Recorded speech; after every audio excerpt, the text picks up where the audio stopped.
बातें हो रही हैं मुख्तलिफ हलकों में, और ये बताया जा रहा है कि जो आने वाला बजट है वो शायद मुश्किलात को ख़त्म करने वाला बजट है। आवाम के लिए उसमें बड़ी खुशखबरियाँ भी हैं, तनख्वाहदार तबके को इस पर रिलीफ मिलने जा रहा है। लेकिन क्या सवाल यह है कि IMF इसमें रुकावट बन सकता है। 1 लाख कमाने वाले पर टैक्स 5 से कम करके 2.5 करने की तजवीज़ दी जा रही है। इस तरह की इत्तलात आ रही हैं। वफाकी जो तरक्याती बजट है उसके पर 1000 अरब रुपए मुख्तस किए जाने का इम्कान है। और इसके अलावा भी कुछ अच्छी खबरें भी हैं और मजीद क्या होने जा रहा है इस पर बात करने के लिए डॉक्टर खाकान नजीब माहिर मईशत हैं, प्रोग्राम में मुझे ज्वाइन कर रहे हैं। मैं आपकी बेहद शुक्रगुजार हूँ। सर, पहले हुकूमत ने ये बजट पेश करना था 2 जून को, फिर उसके बाद इसकी डेट बढ़ गई आगे, और इत्तलात ये आती रही कि शायद जो IMF के साथ मामला फाइनलाइज हो रहे हैं वो उस पर IMF मान नहीं रहा, इस वजह से बजट को आगे करना पड़ा है। अब फिर ये इत्तलात आ रही है कि कुछ चीजें फाइनलाइज नहीं हो सकी हैं, तो क्या ऐसा पॉसिबल है कि मजीद ताखीर हो जाए या 10 जून को ही बजट आ जाएगा? मेरे ख्याल में बजट आ जाएगा 10 जून तक, और जो भी मामलात रह गए हैं वो फाइनलाइज हो जाएंगे। बिकॉज एक बजट का खाका जो है वो ऑलरेडी, अगर पढ़ने वाले चाहें तो जो डॉक्यूमेंट MEFP IMF के साथ लास्ट एग्री हुआ है उसमें पड़ा हुआ है एक खाका बजट का, और क्वाइट मतलब क्लैरिटी आ सकती है उसको देख के।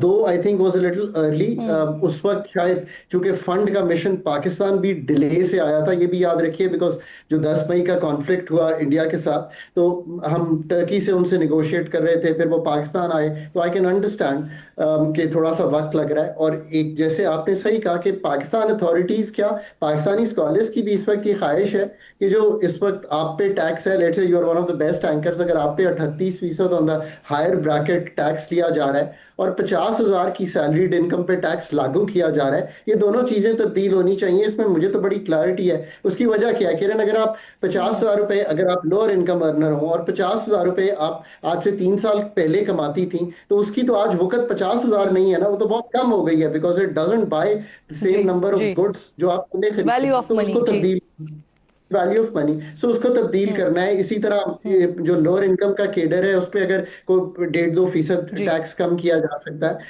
हायर इनकम में जो सरचार्ज कम करना चाहिए, तो ये करनी चाहिए चीजें। बिल्कुल ठीक सर, हमारे हलकों में हमारे आसपास के लोग जो है ना वो तो यही देखना चाहते हैं कि भाई तनख्वाह में हमें कितना रिलीफ मिलने जा रहा है।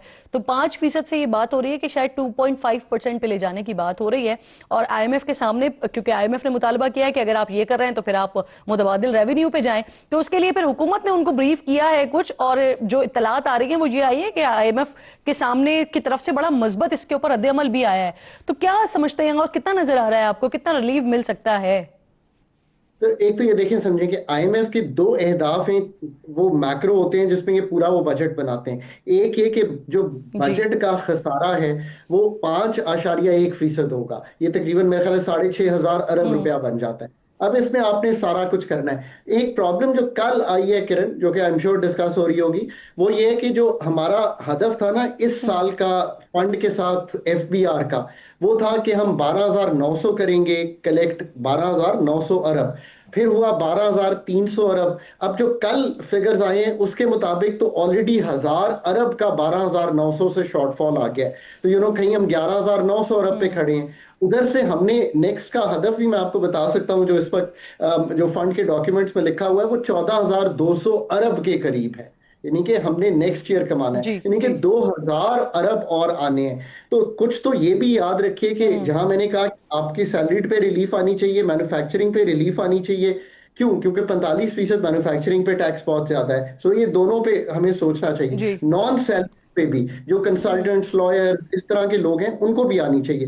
पर कुछ एरिया में आपको टैक्स का रद्दोबदल भी दिखाई देगा, मतलब रिटेल होलसेल पे कोई स्कीम तो आनी चाहिए ना। अगर ताजिर दोस्त नहीं कामयाब हुई, चले कोई बात नहीं, तो you have to bring something के एग्रीकल्चर इनकम टैक्स का निफाज होगा जो प्रोविंसेस करेंगी, कुछ GST एग्जेम्पशंस जाएंगी, कुछ फाटा पाटा की एग्जेम्पशंस, कोई हाई पेंशन। और आप मुझे खुद बताएंगे कोई 4 लाख या 5 लाख महीने की पेंशन कमा रहा है, तो उस पर अगर कोई 5% टैक्स लग जाएगा तो दैट्स ओके।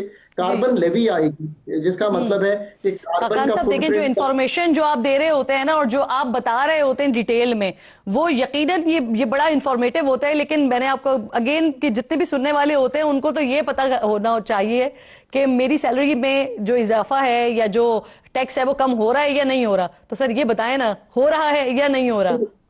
देखिए मैं तो कह रहा हूँ कि एक तो अगर आप 60,000 कमा रहे थे महीने का और टैक्स दे रहे थे, मेरा ख्याल है आप इस टैक्स ब्रैकेट, आप पे टैक्स जो है वो निकल जाएगा, बिकॉज ये जो बेसिक सैलरी है जहाँ पे टैक्स लगता है वो 70-75 हजार से ऊपर चली जानी चाहिए। आई थिंक एक तो ये सबसे बड़ी रिलीफ है। ठीक। फिर अगर आप लोअर बिल्कुल इनकम्स में ठीक है। हैं वो, जी, जी जी, आप कंप्लीट करें।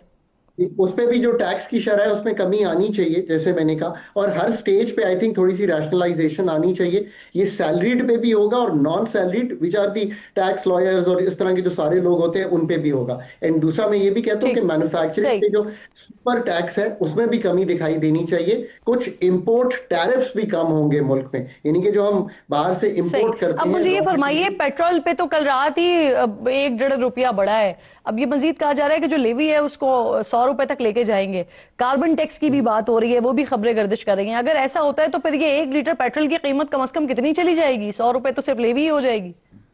आई थिंक ये 100 रुपए की बात है, इस पे कोई तस्दीक नहीं है। 78 रुपए इस वक्त है जो पेट्रोल की पे लगाई हुई है। हम्म। हुकूमत की सोच ये है कि ये खित्ते में हम्म। इस वक्त भी पेट्रोल कम है तो वो इसको इस पे रखे हुए हैं, और चूंकि इंपोर्ट बिल नहीं बढ़ाना चाहती आईएमएफ भी, तो उसने पेट्रोल को हायर रखा हुआ है। हुकूमत ये समझती है, हम्म। अथॉरिटीज ये समझती हैं कि आपकी बिजली में अगर मैं रिलीफ दे सकूं और आपके पेट्रोल से ले सकूं, अगर मैं जी। बलूचिस्तान में सड़क बना हम्म। सकूं और आपके पेट्रोल पे वो जो 78 रुपए की लेवी है वहां से चार्ज कर सकूं। अब ये अथॉरिटीज का इस्तेहकाक है, हम्म। उन्होंने इन दो चीजों में इसको इस्तेमाल किया है रिलीफ देने में।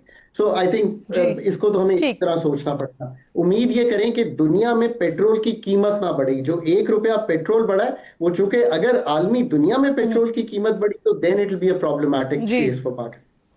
लेकिन सर फिर ये हमारे पास ये प्रॉब्लम जरूर होता है ना कि जब आलमी मंडी में पेट्रोल की कीमतें कम होती है तो हमारे पास उसका रिलीफ आता नहीं है ना। अब मुझे ये फरमाइए, बिजनेस रिकॉर्डर की खबर का हवाला है, ये टैक्स एडवाइजरी फर्म तोला एसोसिएट्स, इन्होंने जो अपना इक्तिसादी जायजा पेश किया है उसमें कहा है कि रवा माली साल जुलाई से लेकर अप्रैल तक के करंट अकाउंट बैलेंस को शामिल करें तो जो डॉलर की कीमत है वो 249.2 पाकिस्तानी रुपए बनती है। इत्तेफाक करेंगे इससे? देखिए मैं एक तो ये कहता हूँ कि किसी को भी पाकिस्तान में डिटर्मिन करने की ये कर नहीं सकता कि रुपए की कदर क्या होनी चाहिए। इस पे इतने फैक्टर्स एट प्ले ठीक। होते हैं कि एक मार्केट बेस्ड एक्सचेंज रेट है, इसको इसी पे छोड़ दें। हमने रुपए की कीमत को संभाल के कंट्रोल करके बड़ा नुकसान उठाया है। रुपया मूव करता है किस चीज से? विज़ द डॉलर। इसको एक आप प्राइस समझे, जब अगर आप बहुत एक्सपोर्ट करना शुरू कर दें और डॉलर्स की फरावानी होना शुरू हो गई तो आपका डॉलर जो है वो 250 का भी हो सकता है। अगर आपकी प्रोडक्टिविटी, आप वीक होंगे तो ये 315 का भी हो सकता है। ये एक बफर है। पहले हमने इसको चूंकि बहुत ही रुपए को 200 पे रखा, 170 पे रखा, तो आपने क्या देखा कि करंट जी। अकाउंट का खसारा बढ़ा, इंपोर्ट्स बढ़ी। तो let it be market driven, और अगर कोई एबरेशन आ रही हो तो वो सेंट्रल बैंक जो है वो इसको मैनेज कर सकता है। दैट इज हाउ जी। I don't worry about the सही। Price of rupee versus dollar. ठीक। आई वरी कि मुल्क की जो मईशत है वो कैसी चल रही है। चलें सर, मैं बिल्कुल जो है ना आपसे एक मुख्तसर सवाल करती हूँ और कोशिश कीजिएगा कि उसका मुझे वैसे ही जवाब दे जो आवाम सुनना चाहती है। गाड़ियों की कीमतों के हवाले से क्या कोई छूट मिलने जा रही है? उस पर गाड़ियों की कीमतें कम होने जा रही हैं?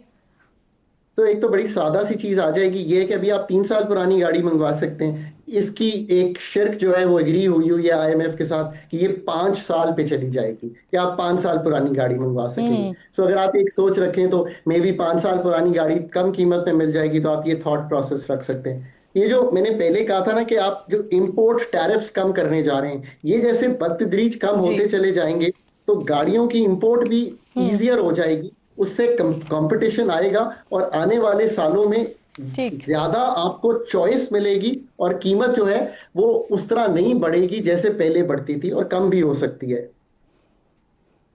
सही सही, गाड़ियों की कीमतें आप कह रहे हैं कम हो भी सकती हैं और ये जो 3 साल वाला था सिलसिला ये 5 साल पर भी जा सकता है कि आप 5 साल पुरानी गाड़ी को भी इंपोर्ट कर सकते हैं, मंगवा सकते हैं। बहुत बहुत शुक्रिया आपका। डॉक्टर खाकान नजाम मेरे साथ मौजूद थे। उम्मीद भी कर रहे हैं और दुआ गो भी हैं कि जो आने वाला बजट हो वो आवाम की उमंगों के मुताबिक और उम्मीदों के मुताबिक, जैसे कि हुकूमत की तरफ से कहा जाता है, वैसा ही हो, या कम से कम कुछ तो उसमें रिलीव हो।